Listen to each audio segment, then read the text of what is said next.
पौराणिक कथाओं के अनुसार राजा दक्ष की पुत्री सती का विवाह भगवान भोलेनाथ के साथ हुआ था। विवाह के कुछ समय बाद राजा दक्ष ने एक यज्ञ का आयोजन किया और इस यज्ञ में सभी देवी देवताओं को आमंत्रित किया गया, लेकिन भगवान शिव और सती को इस यज्ञ में नहीं बुलाया। जब माता सती को नारद जी से मालूम पड़ा कि उनके पिता ने यज्ञ का आयोजन किया है और हमें इस यज्ञ में नहीं बुलाया, तो सती इस यज्ञ में जाने के लिए तैयार हो गईं। भगवान शिव ने देवी सती को समझाया कि हमें बिना बुलाए यज्ञ में नहीं जाना चाहिए, लेकिन शिव जी के समझाने पर भी देवी सती नहीं मानी और यज्ञ में चली गईं। जैसे ही देवी सती यज्ञ स्थल पर पहुंची तो उन्होंने देखा कि यज्ञ में शिव के अतिरिक्त सारे देवी देवता आए हुए हैं। तो सती ने पिता दक्ष से शिव जी को ना बुलाने का कारण पूछा, तो राजा दक्ष ने शिव जी के लिए अपमानजनक बातें कहना शुरू कर दिया। तो शिव जी का अपमान सती सह ना सकी और उन्होंने हवन कुंड में कूदकर अपनी देह त्याग दी।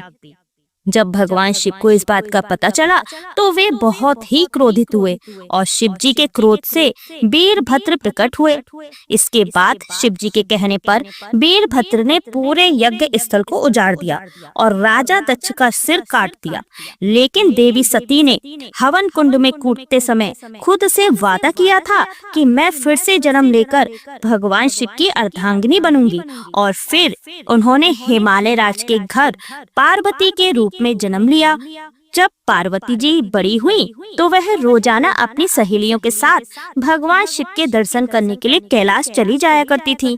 वह मन ही मन भगवान शिव से बहुत ही प्रेम करने लगी थी, लेकिन यह बात उन्होंने किसी को नहीं बताई। भगवान शिव अपनी योग साधना में ही लीन रहते थे, उन पर किसी बात का कोई असर नहीं था।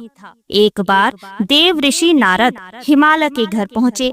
देव ऋषि नारद को देखकर हिमालय बहुत ही खुश हुए और उन्होंने बड़े ही आदर से स्वागत सत्कार किया और अपनी पुत्री पार्वती के बारे में पूछा कि हे देव ऋषि नारद, कृपया करके आप हमें हमारी पुत्री पार्वती के गुण दोषों और विवाह के बारे में बताइए। तो हिमालय राज की बात सुनकर नारद जी ने कहा कि हे हिमालय, आपकी पुत्री तो गुणों की खान है, सुंदर है, सुशील है और समझदार भी है। वह शक्ति का अवतार है। संसार भर में उसकी पूजा होगी और जो भी उसकी पूजा करेगा उसके लिए किसी भी तरह का सुख दुर्लभ नहीं रह जाएगा। संसार भर की सारी स्त्रियां पार्वती का नाम जपते हुए पतिव्रत धर्म का पालन करेंगी और